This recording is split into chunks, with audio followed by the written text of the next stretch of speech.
Hello दोस्तों, आप सबका स्वागत है एक बार फिर से एस्ट्रो गुरु चैनल पर। मैं आप सभी के लिए लेकर आया हूं आज टैरो विद कृष्ण में एक और सेशन, एक और रीडिंग। और आज के लिए टॉपिक है कि लगातार होते हुए अपमान को कैसे संभालें। अगर कहीं पर भी किसी भी पॉइंट पर, किसी मोमेंट में, किसी जगह पर लगातार आपको अपमान का सामना करना पड़ रहा है तो इस अपमान को कैसे संभालें, टैरो की इस पर क्या गाइडेंस है, आपको क्या करना चाहिए और क्या नहीं करना चाहिए, इसी पर आज की पूरी रीडिंग बेस्ड है। इसके लिए 3 पाइल्स बनाई गई हैं जो आपकी स्क्रीन पर अब एक साथ दिखाई जा रही हैं।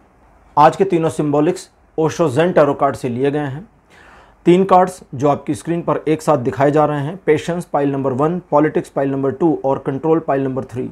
ये तीनों कार्ड्स आपके सामने हैं। तीनों में से जो ज़्यादा अच्छा लगे, एक फील दे या आपको लगता है कि पाइल के रूप में चुनना चाहिए, उसे ही चुनिए। वही आपके साथ रेजोनेट करेगा और उसी के अकॉर्डिंग आज की रीडिंग को आप देखिए। मैं बता दूं कि ये जो रीडिंग है ये जनरल रीडिंग है और टाइमलेस रीडिंग है, तो जब से आप इसको देख रहे हैं ये वहीं से आपके साथ रेजोनेट करेगी।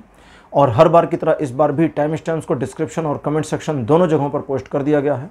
अपनी पाइल की रीडिंग को डायरेक्टली देखने के लिए आप टाइम स्टैम्प पर क्लिक करिए, वीडियो फास्ट फॉरवर्ड हो जाएगा और आप डायरेक्टली अपनी पाइल की रीडिंग पर पहुँच जाएंगे। बीच का सारा वीडियो स्किप हो जाएगा।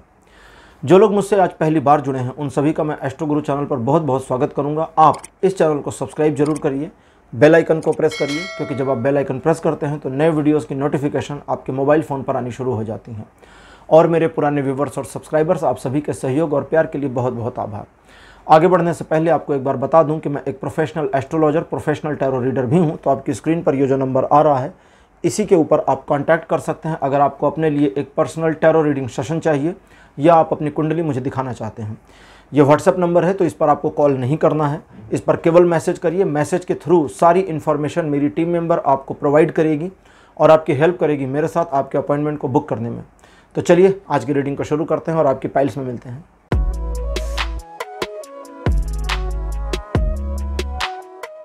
हेलो पाइल नंबर 1, आप सबका स्वागत है आपकी रीडिंग में। आपने पेशेंस नाम के कार्ड को चुना था जिसको मेरे बगल में लगा दिया गया है। चलिए अब आज की रीडिंग शुरू करते हैं और देखते हैं कि लगातार होते अपमान को आप कैसे संभालें, आपको क्या करना चाहिए, टैरो इस पर क्या कहते हैं, गाइडेंस क्या देते हैं। कार्ड नंबर 1 आपके लिए अपेयर हुआ है hierophant, the hierophant. Second position पर queen of wands. Card number 3 princess of wands और 4th पोजीशन पर आपके लिए है 2 ऑफ वॉन्ड्स। कार्ड नंबर 5 आपके लिए है 6 ऑफ कप्स। तो आपके लिए 5 कार्ड मेरे पास एक साथ अपीयर हो चुके हैं ट्रेडिशनल टैरो डेक से। तो देखते हैं आज आपके लिए क्या आता है, शुरू करते हैं। तो पाइल नंबर 1, जैसा कि आप जानते हैं कि पिछले लंबे समय से इस बात को लेकर कुछ मामलों में कई बार तो ऐसा दिखता है कि वर्क प्लेस वाला मामला है जहां पर सम्मान नहीं प्राप्त हो रहा। वर्क प्लेस, आपका बिजनेस हो या आपका जॉब हो, वहां पर सम्मान की प्राप्ति का ना होना। वर्क प्लेस एक ऐसी जगह है जहां आप अपने काम को करते हैं, जिस काम के लिए आप ऑथोराइज हैं। अगर आप एक स्टूडेंट हैं तो पढ़ाई लिखाई के मामले में आपकी इज्जत नहीं हो रही, आपका सम्मान नहीं हो रहा, आपका अपमान हो रहा। चाहे वो पढ़ाई लिखाई के मामले में घर में अपमान हो रहा हो, चाहे स्कूल में कॉलेज में अपमान हो रहा हो, ट्यूशन सेंटर कोचिंग सेंटर में हो रहा हो। बिजनेसमैन है तो व्यापारिक मामलों में अपने खुद के बिजनेस पे या मार्केट में जो आपकी क्रेडिबिलिटी है उसमें लगातार अपमान हो रहा है। ऑफिस में हो रहा हो या अगर आप गृहिणी हैं तो आपका काम, आपका जो वर्क प्लेस है वो घर है तो घर में ही आपका अपमान हो रहा। तो वर्क प्लेस, आपका अपना वर्क प्लेस, वहाँ पर आपके अपमान के बारे में यहाँ इन्फॉर्मेशन आ रही है और ये पिछले काफ़ी समय से लगातार चल रहा है। हालांकि आपने अपने आप को काफ़ी ग्रेसफुल बनाने की कोशिश करी थी। आपने अपने आप को न सिर्फ ग्रेसफुल बनाने की कोशिश करी बल्कि कई बार आपने अपने स्वाभिमान को जगाने की कोशिश करी, सेल्फ रिस्पेक्ट बनाने की कोशिश करी, लेकिन आपकी हर कोशिश बेकार हुई। क्योंकि सबसे पहली गलती आपकी थी कि आप कुछ करके दिखा देना चाहते थे। कुछ दिखाने की कोशिश मत करिए, सिर्फ अपने लिए काम करिए। ये जो करके दिखा दूंगा या करके दिखा दूंगी वाली मेंटेलिटी है ना, ये सबसे बड़ी इशू बन जाता है। आप करिए, वो दिखाई अपने आप देगा, लोग देख लेंगे, आपको दिखाना नहीं है। बात को समझिए। अगर गाड़ी तेज चलाता है कोई तो फिर दिखाई देता है ना, वो चिल्ला के थोड़ी भाग रहा था कि हे देखो मैं तेज गाड़ी लेके भाग रहा हूं, है, दिखाई देता। तो ऐसे ही हर चीज दिखाई देगी। तो यहां पहला काम तो ये करना है, दिखावा बंद करना है। दूसरा काम ये करना है कि आपको सम्मान प्राप्त करने की कोशिश बंद कर देनी है। सम्मान प्राप्त करने की कोशिश को हटा दीजिए। क्यों? क्योंकि पिछले काफ़ी समय से आप इसी कोशिश में लगे हैं और हो कुछ नहीं रहा है। जो हो कुछ नहीं रहा है उसके पीछे का रीज़न ये है कि आपका अपने साथ लिंक टूट गया है, आपका अपने साथ एक सिंक बिगड़ा हुआ है। यहाँ पर मेरे पास थोड़ी सी इन्फॉर्मेशन आ रही है कि शायद आपको किसी तरह की मेडिकल समस्या का भी सामना करना पड़ रहा है, जिसके बारे में आप अश्योर नहीं हो रहे हैं कि ये मेडिकल प्रॉब्लम क्यों है। ये छोटी या बड़ी कुछ भी हो सकती है, जैसे आपको लगातार रह रहकर बुखार आ रहा हो, या आपके सिर में दर्द हो, या आपके पैर में हो, या आपकी बॉडी में दर्द हो, किसी न किसी तरह की छोटी मोटी प्रॉब्लम जो कंसिस्टेंट बनी हुई है लगातार, और आप उस प्रॉब्लम से दो चार हो रहे हैं, सामना कर रहे हैं, निकलने की कोशिश कर रहे हैं और निकल नहीं पा रहे हैं। कई बार एंजाइटी और डिप्रेशन वाली कंडीशंस भी दिखती हैं। खैर, इन सारी चीज़ों का लगातार बने रहना, प्रॉब्लम वही है कि आपकी कनेक्टिविटी अपने साथ टूटी है। जब हम अपने साथ डिसकनेक्ट हो जाते हैं तब बहुत सारी प्रॉब्लम आती है। जैसे एक वज़न बहुत ज़्यादा भारी अगर उठा लीजिए तो पुराने लोग कहते थे नाप उखड़ जाता है।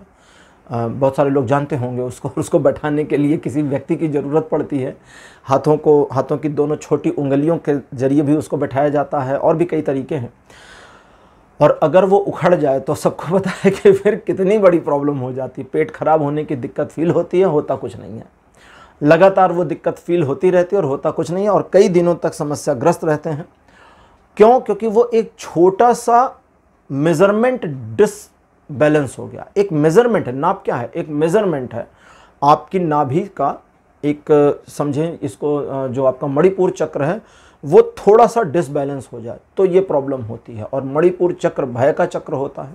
मणिपुर चक्र पेट को मैनेज भी करता है, पेट की बहुत सारी गड़बड़ियाँ और अच्छाइयाँ सबको मैनेज करता है, तो इसीलिए पेट में दिक्कत हो जाती है उससे। तो कहने का मतलब ये था कि बहुत मामूली सा, अच्छा वो जो मेज़रमेंट मिस आउट होता है वो 1 या 2 मिलीमीटर में ही मिस आउट होता है, बहुत ज़्यादा नहीं होता है। 1 या 2 मिलीमीटर का जो ये मिस हो जाता है, मेज़र हो जाता है, इस नाप की, इस मेज़रमेंट की डिस्टर्बेंस आपकी पूरी बॉडी को डिस्टर्ब कर देती है। तो ऐसे ही लिंक का टूट जाना, लिंक का ब्रेक होना बहुत बड़ी डिस्टर्बेंस क्रिएट करता है, जहां आपका ऑरा बन ही नहीं पाता। इस पूरे मामले में आपके द्वारा किए गए प्रयास 40% तक कभी कभी काम करते हैं, कभी कभी 60% तक दिखते हैं, और इस पूरे मामले में आप अपने आप को काफ़ी ज़्यादा परेशान फील करते हैं और अनुभव करते हैं कि आप कुछ भी कर रहे हैं, सारी चीज़ें कम पड़ती जा रही हैं। ओरेकल कार्ड्स हैं, ओरेकल योगिक पाथ आज मैंने निकाले हैं। तो देखते हैं कि ओरेकल कार्ड्स आपको क्या बताते हैं कि आपका जो लगातार अपमान हो रहा है इसे आप अपने सम्मान में कैसे बदलेंगे। तो चलिए देखते हैं कि ओरेकल योगिक पाथ आपके लिए क्या इन्फॉर्मेशन लेकर के आए हैं और क्या गाइडेंस है। पूरी गाइडेंस ओरेकल कार्ड से आएगी आज की। पहला कार्ड आपके लिए है वात। वात को आप एयर समझिए, आपकी बॉडी के अंदर की एयर। सेकंड पोजीशन पर आपके लिए है ध्यान। ध्यान तो ध्यान होता है, मेडिटेशन यानी। प्राण, प्राण ऊर्जा है, लाइफ एनर्जी है, लाइफ नहीं है, ठीक है, तो थोड़ा सा अंतर है। चौथा कार्ड आपके लिए है विशुद्ध। विशुद्ध हमारे शरीर का एक चक्र है, 5वां चक्र कहते हैं इसको। और प्रत्याहार, इसको साधारण और नॉर्मल भाषा में समझें तो जो आप व्रत करते हैं वो एक तरह का प्रत्याहार है। आहार के प्रति थोड़ा सा विपरीत हो जाना, ठीक है, प्रत्याहार, आहार प्रत्याहार, ठीक। यानी आहार के सेवन में बहुत ज़्यादा सावधानी बरतना, क्या लेना है क्या नहीं लेना, कितना लेना है कितना नहीं लेना, इस तरह से चीज़ें। जैसे व्रत जब होते हैं ना तो फिर आप देखिए सनातन में जब व्रत रखे जाते हैं तो बहुत सारे नियम होते हैं। जैसे सोमवार के व्रत में नमक नहीं खाते हैं पूरा दिन, एक पूरा दिन आपके जीवन का बिना नमक के। और अगर आप 4 हफ्ते यानी कि रोज हर सोमवार को व्रत रखते हैं तो महीने में 4 दिन आप नमक का सेवन नहीं कर रहे। कभी अपने डॉक्टर से पूछेगा कि अगर मैं महीने में 4 दिन नमक ना खाऊं तो मेरी बॉडी पर क्या नेगेटिव या पॉजिटिव इफेक्ट आएगा। डॉक्टर आपको बताएंगे कितना पॉजिटिव है इसीलिए सनातन को बड़ा वैज्ञानिक धर्म कहा गया है, ऐसे ही नहीं है। चलिए, सबसे पहला काम आपको यह करना है कि अपनी वाणी पर थोड़े से नियंत्रण को लाना है। पहला काम, अपनी वाणी पर नियंत्रण। और वाणी पर कैसा नियंत्रण? अंदर और बाहर दोनों से इस चीज़ को अभी मैं फिर से बताऊंगा डिटेल में। ये पहली चीज़ थी जो आपको समझनी है, और इस चीज़ के सापेक्ष में अब सारी चीज़ें चलनी शुरू होंगी। आपके अंदर पलने वाले गुस्से को, क्रोध आता है ना जब कोई अपमान करता है या अपमानजनक बात हो जाती तो बड़ा क्रोध आता है, और अगर नहीं आता तो करिए, हाँ हाँ, मैं करने को कह रहा हूँ, मैं वो एस्ट्रोलॉजर नहीं हूँ जो आपको कहूँ कि अरे क्रोध को पी जाइए। क्यों? पीने वीने से कोई काम नहीं होता, फिर तो पीते जाएंगे, एक दिन ज्वालामुखी फटेगा। तो अच्छा है कि थोड़ा थोड़ा निकलता रहे, ज्वालामुखी ना फटे। क्रोध अगर नहीं है तो उसे करिए, बनाइए, और अगर क्रोध है तो उस क्रोध की ऊर्जा को थोड़ा सा नियंत्रित करिए और अपनी ओर मोड़ दीजिए। खुद पर नाराज हो जाइए अपने आप से, यह है पहला काम। दूसरा, ध्यान का कार्ड पेयर जो कहता है आपके काम में अगर आपके अपमान लगातार हो रहे हैं तो आप क्या ऐसा कर रही हैं, क्या ऐसा कर रहे हैं जिस पर आपका फोकस नहीं बन रहा लेकिन बाकी दुनिया का फोकस बन रहा है। हो सकता है आप अपने ऑफिस में बड़े अच्छे एम्प्लॉय हों, कैपेबिलिटी बहुत अच्छी हो, नॉलेज बहुत अच्छी हो, सब कुछ अच्छा हो, लेकिन फिर भी सम्मान नहीं। आपका काम ही नहीं पसंद आ रहा बॉस को, आपके काम करने का तौर तरीका ही बॉस को नहीं पसंद। फोकस करिए। कुछ मामलों में ध्यान का कार्ड कहता है नकल भी कर लीजिए दूसरों की। कभी कभी अपना दिमाग बंद कर देना चाहिए, दूसरों की नकल कर लेनी चाहिए। ठीक है, जैसे मान लीजिए आप एक स्टूडेंट हैं, पढ़ाई में बड़ी प्रॉब्लम चल रही है, आपके घर में, स्कूल में या कॉलेज में सब जगह अपमान चल रहा है। किसी एक स्टूडेंट को पकड़िए जो तेज हो, ब्रिलियंट हो, जिसके मार्क्स अच्छे आते हैं, उससे दोस्ती करिए, उससे पूछिए कैसे पढ़ती हो बेटा, अरे बेटा नहीं मतलब बहन या भाई जो भी है, कि कैसे पढ़ते हो, कितना घंटे पढ़ते हो। जैसे एक बार मैंने किसी का सुना था, वो नए नए स्कूल में गई और वहाँ पर उसे जो है टॉपर बनना था, उसका माइंडसेट था कि मुझे टॉप करना है, ये रियल इंसिडेंट है। और वहाँ पर उसने पता किया कि क्लास में सबसे टॉपर लड़की कौन है, तो उसने पता किया, लड़कियों का स्कूल था वो, तो पता चला कि फला है। तो उसने उससे पूछा कि तुम स्कूल के अलावा कितने घंटे पढ़ती हो, तो उसने कहा 8 घंटे। तो उस लड़की ने दिमाग लगाया कि ये 8 घंटे पढ़ती है, टॉप करती है, तो मुझे 9 घंटे पढ़ना होगा तब इसको बीट कर पाऊंगी। उसकी फैमिली उसके पीछे पड़ गई, लाइट मम्मी बंद कर देती थी, बुक छीन लेती थी, सो जा, खाना खा ले, बंद कर दे, बहुत हो गया। तो उस लड़की ने फैमिली के इस डिस्टरबेंस से तंग आकर नया रास्ता निकाला, वॉशरूम में जाकर पढ़ने का, अंदर से बंद, अब कोई नहीं आ सकता। तो मैं ये नहीं कह रहा हूं आप 9 घंटे पढ़िए, सिर्फ समझिए कि क्या फॉलो करना है। और उस लड़की ने 9 घंटे पढ़ करके क्लास ही नहीं पूरा स्कूल टॉप कर लिया। ठीक है, वो तो उसको टॉप करने के बाद पता चला कि उसने झूठ बोला था, वो 5 घंटे पढ़ती थी और इसको 6 घंटे पढ़ना था बस। ये भी बताना जरूरी था ना, नहीं तो कई लोग 9 घंटे शुरू हो जाए, अच्छा चलो 9 घंटे बहुत ज़्यादा होता है 9 घंटे। तो पहला काम, अपने ऊपर निगाह रखें, अपने आप को देखें, थोड़ा अंतर यहाँ पर। अच्छा मैं एक चीज़ बता दूं कि जितने भी कार्ड ये आए हैं ये सब मुझे अंदर देखने को कह रहे हैं। समस्या बाहर नहीं है, समस्या लोगों के साथ नहीं है। एक बहुत पुरानी कहावत है, कहते हैं कि पुरानी पीढ़ी या आजकल के बच्चे पुरानी पीढ़ी का सम्मान नहीं करते, बुजुर्गों का सम्मान नहीं करते। आपने सुना होगा। ये जो कहावत है ये कोई आज की नहीं है, आधुनिक नहीं है, कोई 100-200 साल पुरानी नहीं है, ये 2000 साल के करीब पुरानी है। सुकरात की किताब में ये लिखा है कि आजकल के युवा बच्चे बुजुर्गों का सम्मान नहीं करते। 2000 साल की कंप्लेन अभी तक कैरी फॉरवर्ड होती चली आई है। तो प्रॉब्लम हो सकता है बच्चों में ना हो सकता है उन बुजुर्गों में हो। ठीक है, अब अगर घर में बैठे हैं और नए आधुनिक समाज का, आधुनिक समय का फिल्मी गाना आ गया और घर के बुजुर्ग ने कह दिया कि अरे हमारे ज़माने में मीना कुमारी जी थी, तो फिर नए यंगस्टर का तो मूड खराब हो गया कि अरे यार मीना कुमारी कहाँ, ये कहाँ, कैटरीना कैफ का डांस देख लो, मीना कुमारी को भूल जाओ। समय के साथ आगे बढ़िए। इसीलिए हमारे जो प्राइम मिनिस्टर है नरेंद्र मोदी, ये बूढ़े नहीं लगते, क्योंकि ये टाइम के साथ देखिए कितने हाईटेक है, पूरे इंडिया को डिजिटल पेमेंट में लगा दिया। 10 रुपए का भी पेमेंट डिजिटल ही हो रहा है, पैसे लेके जाना बंद कर दिया लोगों ने। तो कुल मिलाकर के आगे बढ़िए, अपने अंदर देखिए, तो अपने अंदर अपनी कमियों को देखेंगे और जब अपनी कमियां मिल जाएं तो उनको तुरंत सुधारने की कोशिश नहीं करिएगा। सबसे बड़ी समस्या होती है जब हमें अपनी कमी पता हो जाए ना, तो हम कहते हैं हाँ ये वाली ठीक कर लेंगे तुरंत, और ठीक कुछ नहीं होती, इसका एक्सपीरियंस आपको है। अब उसको ठीक कैसे करेंगे? सबसे पहले अपने आप को साधें, व्यवस्थित करें, डिसिप्लिन मैनर में आ जाएं, और दूसरों की थोड़ी परवाह कम करनी है, इस बात का भी ध्यान रखें। लेकिन आप डिसिप्लिन मैनर में आ जाएंगे और तब दूसरों की परवाह कम करेंगे तो ये ज़्यादा अच्छा होगा। अब अगला विशुद्ध का कार्ड कहता है, अच्छा एक चीज़ और, प्रत्याहार का कार्ड कहता है थोड़ा अपने भोजन के ऊपर ध्यान देना है। शास्त्रों में लिखा है जैसा खाते हो वैसा बन जाते हो। सात्विक खाने वाला सात्विक, तामसी खाने वाला तामसी हो जाता है।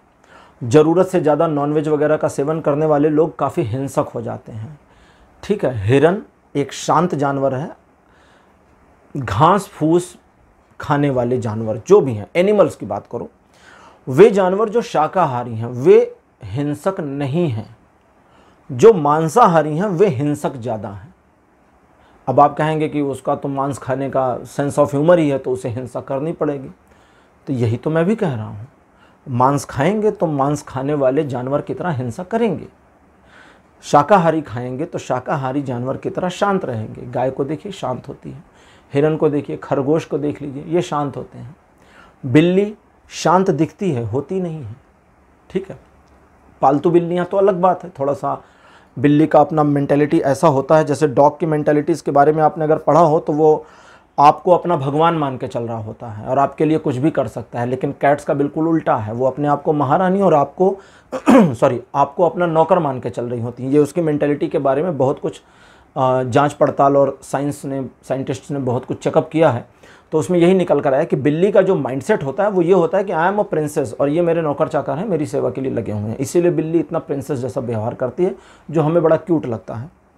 और एलिफेंट को तो हम क्यूट लगते हैं, वो हमें बिल्कुल, जैसे किसी छोटे से पपी को देखिए तो आपके मन में जिस तरह का केमिकल रिएक्शन होगा आपके माइंड में, सेम वैसा केमिकल रिएक्शन एलिफेंट के माइंड में होता है जब वो हमको देखता है। वो हमको क्यूट समझते हैं वो अलग बात कि वो हमको नहीं पाल सकते, हम ही उनको पाल लेते हैं। तो थोड़ा अंदर झांकिए, अपने आप के ऊपर चिंतन मनन मंथन करिए, अपनी कमी को देखिए और उसे तुरंत ठीक करने की कोशिश मत करिए। थोड़ा लॉन्ग रन ले लीजिए, एक लंबा प्लान बना लीजिए, लंबा। प्रॉब्लम तब होती है, ये वाली प्रॉब्लम है, इसको मैं कल से ठीक कर दूं, कल से ठीक कर दूं मतलब चुटकी बजाई और हो गया। ठीक है, नहीं होगा ना, बिजली का बटन थोड़ी कि जलाए और चलाया, ऑन किया और पंखा चल गया, नहीं होगा। एक प्रोसीजर बनाना होगा और उस प्रोसीजर को फॉलो करना होगा। फिर प्रत्याहार का कार्ड, अभी बता रहा हूं, विशुद्ध का कार्ड आखिरी में बताएगा। प्रत्याहार का कार्ड कहता है अपने खान पान पर ध्यान दीजिए, क्या खा रहे हैं क्या नहीं खा रहे हैं, क्या खाना चाहिए क्या नहीं खाना चाहिए।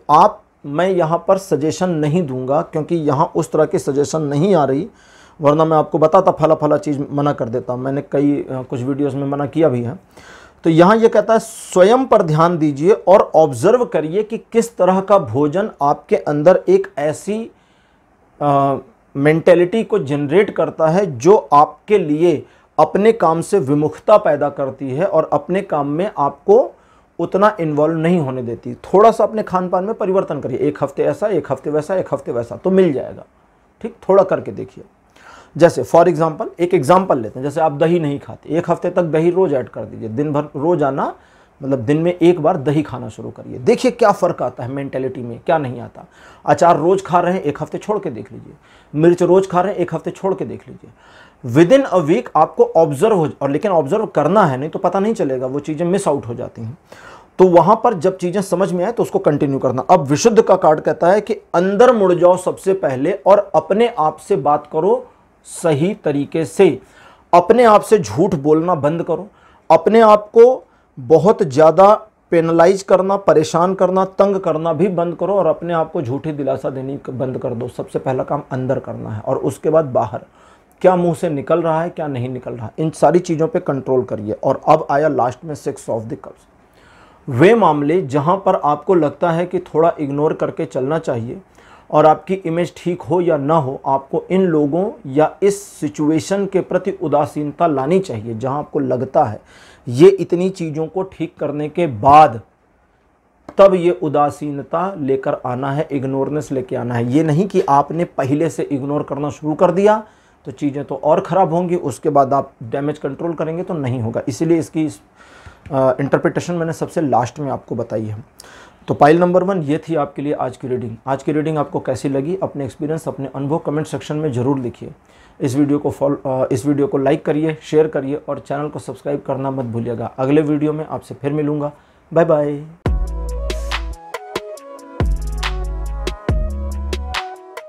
हेलो पाइल नंबर 2, आप सबका स्वागत है आपकी रीडिंग में। आपने पॉलिटिक्स नाम के कार्ड को चूज़ किया था, मेरे बगल में पॉलिटिक्स का कार्ड लगा दिया गया है। पॉलिटिक्स मतलब राजनीति, जिसको राजनीति आ गई, मतलब वो देश वाली नहीं, राजनीति करना आ गया, उसने बहुत कुछ सीख लिया, क्योंकि राजनीति अपने आप में बहुत कुछ सिखा देती है। पहला कार्ड आपके लिए है द फूल। सेकंड पोजीशन पर आपके लिए जो कार्ड अपेयर हुआ है 5 ऑफ वॉन्ड्स। कार्ड नंबर 3 आपके लिए है 8 ऑफ पेंटिकल्स। फोर्थ पोजीशन पर 7 ऑफ स्वॉर्ड। लास्ट कार्ड आपके लिए जजमेंट। ये लास्ट वाला बहुत बढ़िया आया। आपने देखिए, अब मैं क्या कहूँ इसको, आपकी बात पर कोई लोग ध्यान नहीं दे रहे, या आपको वैल्यू नहीं दी जा रही, या ये कहें कि आप कुछ भी करें, कितना भी करें, किसी को कुछ फ़र्क पड़ नहीं रहा, तो बंद कर दीजिए। पहला काम तो यही कर लीजिए, ठीक है। अब बंद कर दीजिए। लोगों की मदद करना, लोगों को प्लीज़ करना, जैसे अगर मान लीजिए किसी ऑफिस में हैं तो आप कितनी भी हेल्प कर दें, लोगों की हेल्प ले रहे हैं लोग, तारीफ़ भी नहीं करते यार, वाहवाही भी नहीं करते, थोड़ी सी अप्रिसिएशन भी नहीं करते। बंद कर दीजिए हेल्प करनी, ठीक। कुछ मामलों में जब आप हेल्प करनी बंद कर देंगे तो लोगों में, जब हेल्प करनी बंद करते हैं तो क्या होता है, अचानक से अगर आप हेल्पर हैं, एक हेल्प करने वाले पर्सन, और आप हेल्प बंद कर दें तो एक वैक्यूम शुरू हो जाता है, खालीपन आ जाता है। वो खालीपन लोगों को सोचने पे मजबूर करता है। जैसे मैंने एक वीडियो बनाया था ना कि आपको गायब हो जाना चाहिए, मतलब फ्रेम से हट जाना चाहिए, सिचुएशन से हट जाना चाहिए, उसको देखिएगा। ये जो आज का वीडियो आप देख रहे हैं और अगर अपमान जैसी स्थितियों का सामना कर रहे हैं तो उस वीडियो का लिंक भी डिस्क्रिप्शन में दे रहे हैं, उसको भी देखिएगा, क्योंकि वो वीडियो भी, मतलब उसमें जो गाइडेंस दिए वो भी आपके काफ़ी काम आएंगे। अच्छा, अब यहाँ पर सिचुएशन आपके जीवन में जिस तरह बताया मैंने वैसी बनी हुई है। काफ़ी कुछ आपने सुधारने संभालने की कोशिश करी, कुछ समय के लिए ठीक भी हुई, लेकिन वापस से चीज़ें बेकार हुई, ख़राब हुई, और एक ऐसी स्थिति में आप अपने आप को फील करते हैं जहां आपके द्वारा किया गया हर काम बेकार हो रहा है, हर चीज़ आपके विरुद्ध चलती है। लोग आपके बारे में काफ़ी नकारात्मक सोच भी रखते हैं। कई सारी गलतियों के लिए, कई सारे प्रॉब्लम्स के लिए, ब्लंडर के लिए आपको दोषी ठहराया जा चुका है, और ये सारी प्रक्रिया लगातार चल रही है। हालांकि आपके अच्छे आइडियाज़ होते हैं, कई बार आप अच्छी सलाह दे सकते हैं, लेकिन आपके आइडियाज़ में नुस्ख निकालना, कमियां निकालना, आपको नीचा दिखाना, आपकी बातों को अनसुना करना और आपको आगे बढ़ने से हूट करना, अंडर एस्टिमेट करना, आपको लेग पुलिंग करना, आपकी ये सारी चीज़ें आपके साथ हो भी चुकी हैं और कई मामलों में हो रही हैं। आने वाले समय में एक बदलाव दिखता है। ये जो बदलाव है ईश्वर के प्रति आपकी श्रद्धा की भावना की वजह से हो सकता है। तो अगर यहाँ पर कंडीशन है कि आप धार्मिक नहीं हैं तो थोड़ा धार्मिक हो जाएं। कभी कभी आपके लिए मंदिर जाना बहुत अच्छा रहेगा। एक रूटीन बना लें, कोशिश करें। वैसे जाना आपको फ्राइडेज़ को चाहिए, अगर फ्राइडे को मैनेज कर सकते हैं तो फ्राइडे को आपको देवी के मंदिर में जाना चाहिए, और अगर फ्राइडे मैनेज नहीं कर सकते हैं तो संडे या थर्सडे भी यूज़ कर सकते हैं। मंदिर जाना ठीक है। मेरा कार्ड कहता है थोड़ी देर 2 मिनट बताओ मंदिर जाना क्यों ज़रूरी होता है। आजकल की मॉडर्न दुनिया में लोग मंदिर नहीं जाते। ड्यूड, मैं मंदिर जाना नहीं चाहता।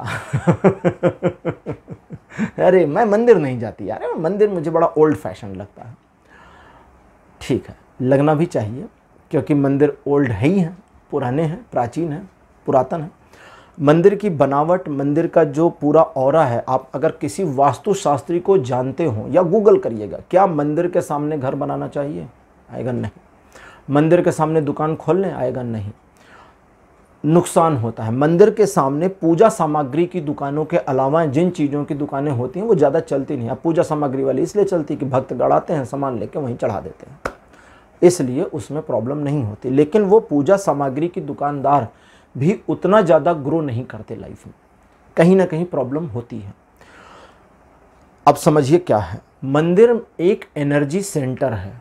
मंदिर में एक गर्भगृह होता है। कभी आप ध्यान दीजिए कि मंदिर में जैसे जहाँ शिवलिंग रखा जाता है या जहाँ भगवान की मूर्ति होती है, मुख्य मूर्ति होती तो कई मूर्तियाँ हैं, छोटी छोटी भी होती, एक मुख्य, जैसे दुर्गा जी का मंदिर हुआ या हनुमान जी का हुआ, तो आप देखिए उनकी मूर्ति के ऊपर एक ऐसे गुंबद बना होता है, एक आकार बना होता है, ठीक है।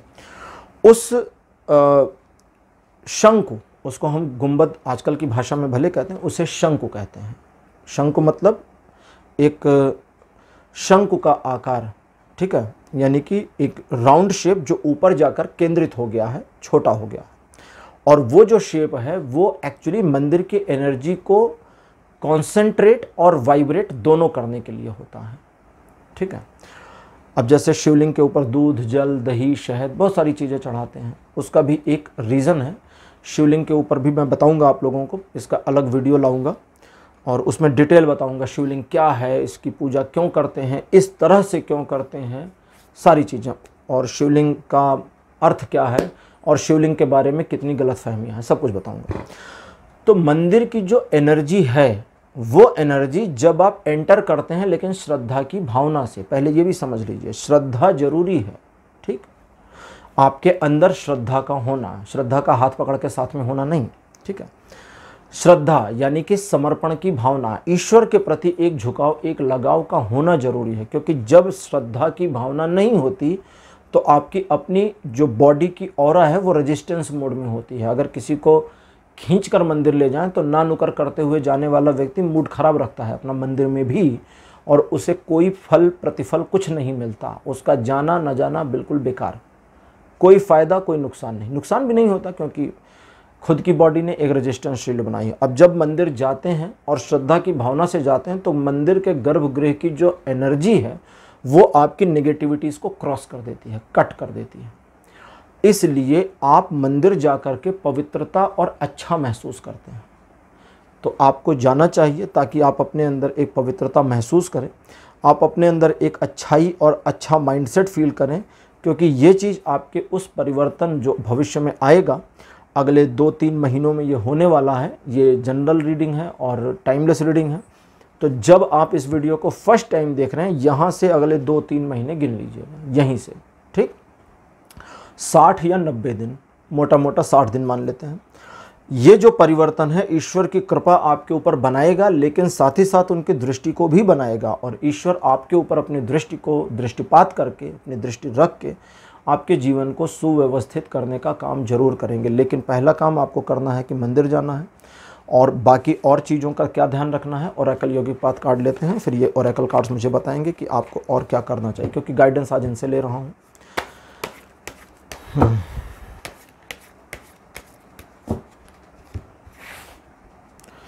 कार्ड नंबर 1 आपके लिए है ओजस, सेकंड पोजीशन पर यम, थर्ड पोजीशन पर आपके लिए है ध्यान, फोर्थ पोजीशन पर आपके लिए कार्ड है नियम, यम और ये है नियम। ठीक है, यम, नियम, प्राणायाम, ये 3 चीज़ें होती हैं ऐसा लाइन से। राजस आपके लिए आखिरी कार्ड अपीयर। ओजस से शुरू हो रही है रीडिंग और राजस पे जाकर खत्म हो रही है। अब यहाँ पे सत्व नहीं राजस आया है। राजस क्यों आया है? राजस राजसी गुण को कहते हैं। ठीक है, राजस राजसी से समझ लीजिए। अगर आपके अंदर राजस गुण विद्यमान हो जाए तो आप लाइफ में ग्रो कर जाएंगे, तरक्की कर जाएंगे, आपकी इनकम बढ़ जाएगी, आपका ऑरा बढ़ जाएगा, आपका मान सम्मान बढ़ जाएगा, हर कार्य हर क्षेत्र में आपको आगे आ जाना होगा अपने आप। कहते हैं ना शेर जंगल का राजा होता है, 20 घंटे सोता है वो दिन भर में 18 से 20 घंटे। शेर की जो रोजाना की नींद है 18 से 20 घंटे है। 18 मान लें, 6 घंटे जाग करके वो जंगल का राजा है। और कई ऐसे जानवर हैं जिनके बारे में, जिनकी शक्ति के बारे में परीक्षण हो चुका, उनसे वो कमज़ोर भी होता है, लेकिन फिर भी राजा है। क्यों राजा है? क्योंकि उसके अंदर राजस गुण है। ठीक, ओजस का कार्ड पहले अपीयर हुआ जो कहता है अपने ओजस को आपको नियंत्रित करना है और बहने देना है उस दिशा में जिस दिशा में ये शुद्धता और परिशुद्धता की ओर बढ़ता चला जाए। शुद्धता और परिशुद्धता आपके अंदर एक ऐसे समर्पण और ऐसे परिवर्तन को बढ़ाना शुरू करेगी जो स्वतः शाइन करा देगा। आपको अंदर से एक शाइननेस आ जाएगी, एक चमक, एक ग्रेस आ जाएगा। ये ग्रेस जब आना शुरू होगा तो लोग बरबस ही आपका सम्मान करने के लिए आ जाएंगे, या लोगों के अंदर आपके सम्मान की भावना आ जाएगी आपके साथ। चलो इस चीज़ को भी क्लियर कर दें, कोई प्रॉब्लम नहीं है, चीज़ें ऑन द ट्रैक हैं, आप चीज़ों को सही ढंग से करते हैं, करने की कोशिश करते हैं, लेकिन फिर भी सम्मान नहीं मिल रहा। मतलब आपके क्रियान्वयन में कोई प्रॉब्लम नहीं है, बस आपका सेल्फ ऑपरेटिंग सिस्टम थोड़ा सा डिस्टर्ब है, वो ठीक करना है। तो यहाँ अंदर से जब ग्रेस एक आ जाएगा, ओजस और ग्रेस में फ़र्क है। ओजस तो हमारी बॉडी में है जो हमारे शरीर से 4-6 इंच की दूरी तक रहता है हमेशा 24 घंटे 24/7 सोते समय भी। लेकिन ग्रेस एक ऐसी चीज़ है जो अंदर से आती है और दूसरों को दिखती है। ओजस नहीं दिखता किसी को, आप खुद भी नहीं देख सकते, लेकिन आपको दूसरों का ग्रेस दिख सकता है। ऐसे लोग आपको मिलते हैं जिनको देख के एक सम्मान की फील आ जाती है। ऐसे मिलते होंगे लोग, आप कभी ध्यान दीजिए रोज़मर्रा के जीवन में, तो ऐसे लोग दिखाई देते हैं। नहीं जानते उनको, फिर भी एक फ़ील आता है, एक सम्मान की फ़ील आती है। आप जाके उनके पैर नहीं छू रहे, लेकिन एक फ़ील आ जाता है। तो यही होने वाला है आपके साथ जब ये होगा। और जब ये होना शुरू हो तो अपने आप को आपको थोड़ा सा, अभी जैसे मैंने मंदिर के लिए बताया था, इस चीज़ को ध्यान दीजिए, ध्यान में उतारना भी ज़रूरी है, क्योंकि ध्यान में ग्रेस बढ़ जाता है। अब ध्यान कौन सा करना है? ईश्वर के सम्मुख बैठें और ईश्वर की ऊर्जा को अपने ऊपर बहने दें। मंदिर में थोड़ा सा मुश्किल हो जाता है क्योंकि बहुत सारे लोग आते हैं, वहाँ बैठना अगर कर सकते हैं, जैसे कभी कभी होता है ना कि आपके घर के आसपास कोई मंदिर है जहाँ भीड़ भाड़ नहीं होती, वहाँ पर उन दिनों में आप जो बताया मैंने, फ्राइडे, थर्सडे या संडे, ये अपने हिसाब से डिसाइड कर लीजिएगा। अगर वहाँ बैठ सकते हैं तो पूजा अर्चना करने के बाद थोड़ी देर आंखें बंद करके ध्यान करके या हाथ जोड़ करके बैठ जाइए और फील करिए कि ईश्वर की ऊर्जा आपके ऊपर आ रही है, समाहित हो रही है आप में। अगर मंदिर में नहीं कर सकते तो यही काम अपने घर के मंदिर के सामने करना है। बैठ जाइए और ईश्वर की ऊर्जा को फील करिए। कभी करके देखिएगा, ये फील बहुत अच्छा है। आंखें बंद करिए, सोचिए कि आप उनके चरणों में बैठे हैं, साक्षात विष्णु, और आप बैठे हैं और उनके चरणों में, उनके पैरों के पास आप बैठे हैं। कैलाशपति शिव बैठे हैं और उनके चरणों के पास आप बैठे हैं। फील करिए, बहुत बढ़िया फील है ये। जब इसको फील करेंगे ना तो ये बड़ा आनंददायक होगा। मतलब थोड़ा सा अगर आप ग्रो करना शुरू करेंगे तो इसको महसूस कर पाएंगे, ये इतना आनंददायक है। इस चीज़ से आपके अंदर का कुछ बदल जाएगा, और ये जो कुछ बदल जाएगा ये आपके गुण को तम से रजस की ओर ले जाएगा स्वतः ही। और ये तम से रजस की ओर जो जाना होगा, ये आपके जीवन में एक क्रांति, एक ऊर्जा, एक विजय श्री की स्थिति लेकर के आएगा। अपमान सम्मान में बदल जाएगा। लोगों का व्यवहार आपके प्रति यू टर्न में हो जाएगा। बहुत कुछ चेंजेस हो जाएंगे आपके जीवन में जो अभी मिरेकल जैसे लग सकते हैं आज के डेट से। तो इन चीज़ों को करिए, अपने लाइफ में बदलाव लाइए। ठीक है, पाइल नंबर 2 आपके लिए ये रीडिंग आज यहीं क्लोज करता हूँ। आज की रीडिंग आपको कैसी लगी, अपने एक्सपीरियंस, अपने अनुभव कमेंट सेक्शन में ज़रूर लिखिए। इस वीडियो को लाइक करिए, शेयर करिए और चैनल को सब्सक्राइब करना मत भूलिएगा।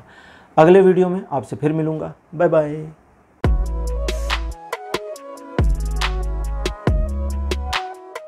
हेलो पाइल नंबर 3, आप सबका स्वागत है आपकी रीडिंग में। आपने कंट्रोल के कार्ड को चूज़ किया था, कंट्रोल का कार्ड मेरे बगल में लगाया गया है। चलिए अब शुरू करते हैं आपके लिए रीडिंग और देखते हैं कि आज आपके लिए क्या आता है कि लगातार होते अपमान को कैसे संभालें, आप क्या करें। पाइल नंबर 1 में तो कुछ अलग गाइडेंस थी, पाइल नंबर 2 की गाइडेंस जो है पाइल नंबर 1 के बिल्कुल अपोजिट थी। अब देखते हैं पाइल नंबर 3 में क्या आता है। अगर आप दोनों पाइल देख के आ रहे हैं तो आपको पता होगा, खैर कोई बात नहीं है। पहला कार्ड आपके लिए अपेयर हुआ है 6 ऑफ कप्स। सेकंड पोजीशन पर आपके लिए आया है 7 ऑफ कप्स। कार्ड नंबर 3 आपके लिए अपेयर हुआ है 3 ऑफ वॉन्ड्स। फोर्थ पोजीशन पर आपके लिए है प्रिंसेस ऑफ कॉइन। और आपके लिए जो लास्ट कार्ड मेरे पास अपेयर हुआ है, this one is king of cups.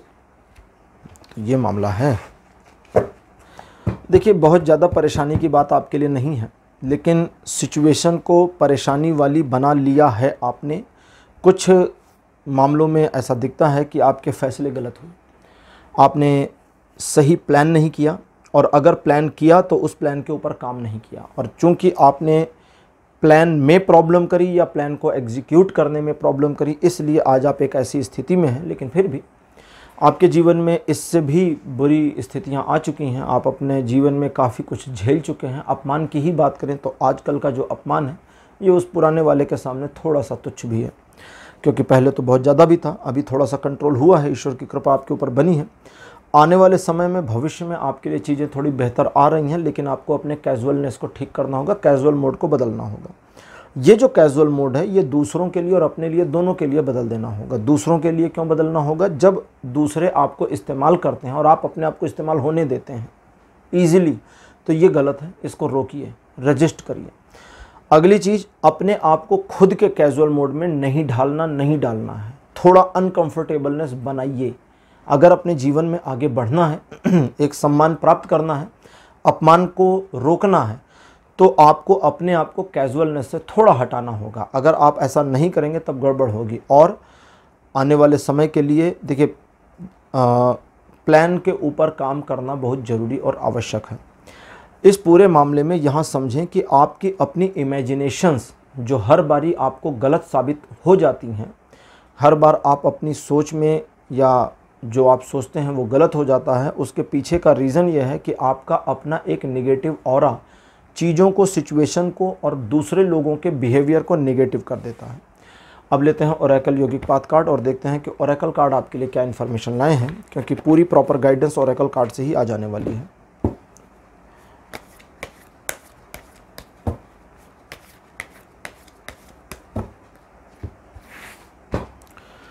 Card number 1 आपके लिए है भुवनेश्वरी। माता भुवनेश्वरी 10 महाविद्या में से एक। 10 महाविद्या के बारे में फिर से 10 महाविद्या के बारे में अधिक जानकारी के लिए आप वीडियो के डिस्क्रिप्शन में देखिए, 10 लिंक्स दिए गए हैं 10 महाविद्या के, तो उसको आप देख सकते हैं। सेकंड पोजीशन पर माता सरस्वती। कार्ड नंबर 3 आपके लिए माता दुर्गा। फोर्थ पोजीशन पर आपके लिए है तामस। और लास्ट कार्ड आपके लिए आया है श्री गणेश। बहुत बढ़िया।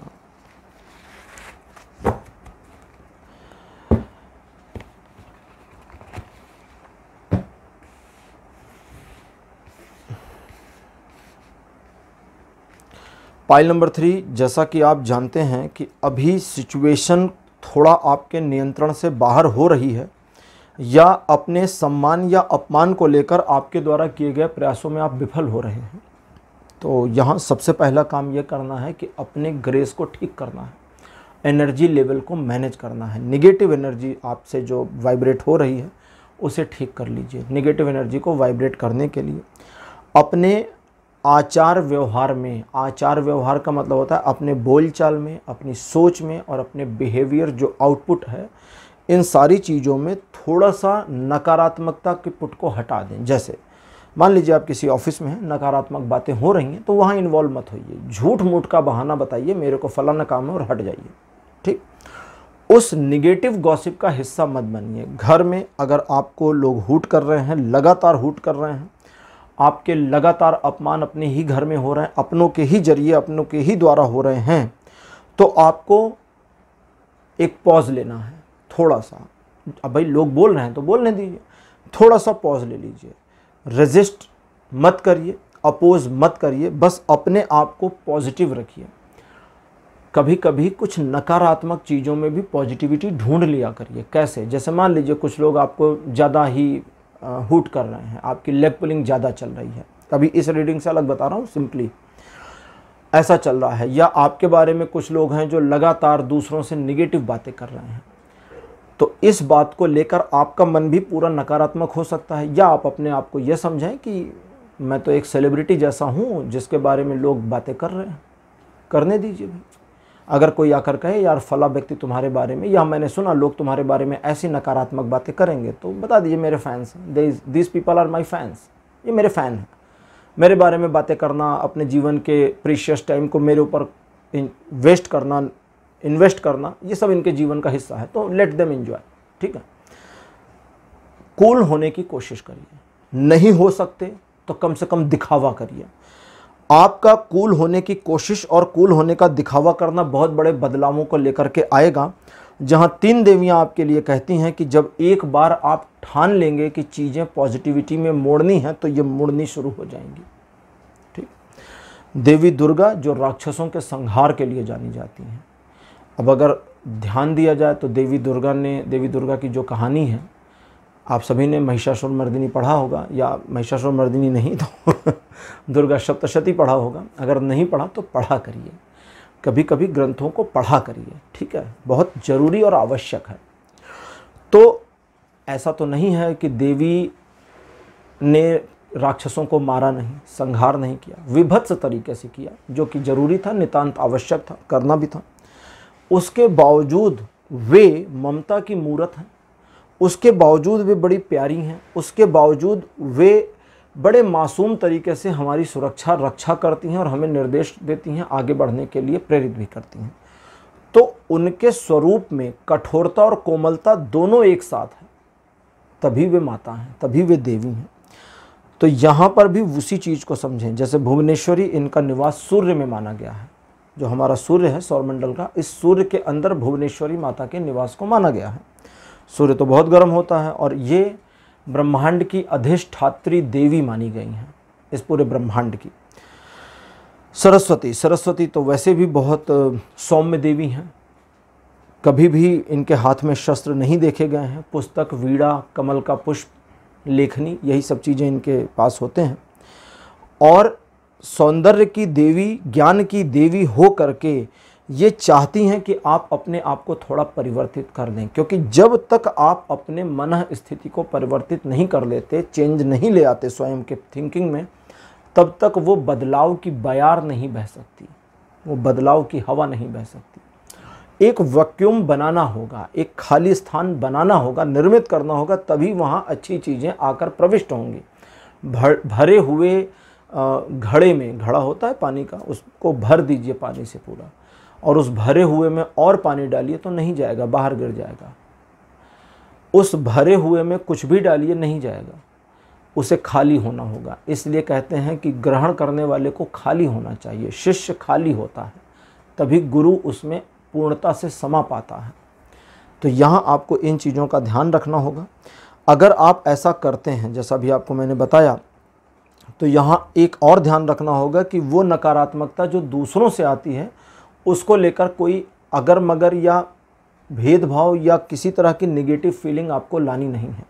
दूसरे अगर आपके बारे में नकारात्मक कहते भी हैं तो कहने दीजिए, करते हैं तो करने दीजिए। बस आपको खुद के लिए थोड़ा सा परिवर्तन लाना है। जैसा मैंने भी कहा कि आपको दूसरों के लिए और अपने लिए कैजुअलनेस से बाहर आना होगा। जब लोग आपको यूज़ कर रहे हैं, बेवजह इस्तेमाल कर रहे हैं, तो उस चीज़ को रोकना होगा और स्वयं के प्रति जो कैजुअलनेस आपकी है उसे थोड़ी स्ट्रिक्टनेस में लाना होगा। फिर आते हैं लॉर्ड गणेश, भगवान गणेश जी, जिनका इंटरप्रिटेशन यहाँ पर जो मेरे पास आ रहा है, ये कहते हैं कि एक ऐसी सिचुएशन जहाँ आप सम्मान के अधिकारी स्वयं हो जाएं, बिना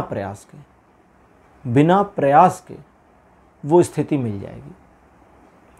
लेकिन अब देखिए, समझिए, ये जितनी चीज़ें आपको बताई, इसमें से कुछ भी ऐसा नहीं बताया मैंने कि आप ऐसा करें तो सम्मान मिलेगा, वैसा करें तो सम्मान मिलेगा। मैंने सिर्फ आपको अपने आप को मैनेज करने के तरीके बताए। ये तरीके आप फॉलो कर लेते हैं तो सम्मान अपने आप आ जाएगा, उसे लाना नहीं पड़ेगा। और अंत में, सबसे आखिर में, 3 ऑफ वॉन्ड्स बताते हैं कि जब आपने किसी योजना को बनाया है तो पहले तो बनाते समय ध्यान दीजिए कि योजना में गलतियां ना हो। दूसरा, बनाने के बाद एक बार योजना शुरू कर दी तो फिर पीछे मत हटिए, क्योंकि उस योजना में गलती नहीं है अब, और वो योजना आपके तदनुरूप आपको प्रतिफल दे देगी। लेकिन दूसरों का इंटरफेरेंस डिस्ट्रैक्ट करता है, और दूसरा आपका सेल्फ डाउट भी चीज़ों को ख़राब करता है। तो उस चीज़ से भी आपको बचने की ज़रूरत है। तो पाइल नंबर 3 ये थी आपके लिए आज की रीडिंग। आज की रीडिंग आपको कैसी लगी? अपने एक्सपीरियंस, अपने अनुभव कमेंट सेक्शन में ज़रूर बताइए। इस वीडियो को लाइक करिए, शेयर करिए और चैनल को सब्सक्राइब करना मत भूलिएगा। अगले वीडियो में आपसे फिर मिलूँगा। Bye bye.